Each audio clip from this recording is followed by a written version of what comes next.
কান্দি দেউতাকক বিচাৰিছে, দেউতাকক হাতী বৰুৱা পিতাই বুলি মাতিছে। কোনে শিকালে নাজানো, দেউতাকৰ উপাধিটো যিহেতু হাতী বৰুৱা, তাই মাতিছে হাতী বৰুৱা পিতাই। এয়াই আমাৰ কণমানিজনী, এনেবোৰে কৰি থাকে, তাই ভাল লাগে।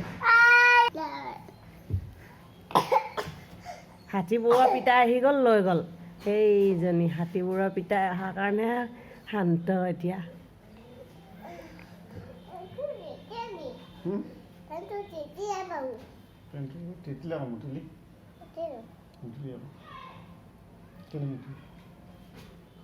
মুঠিব লাগে বুলি ক'ব নাজানো নেকি? জানো জানো?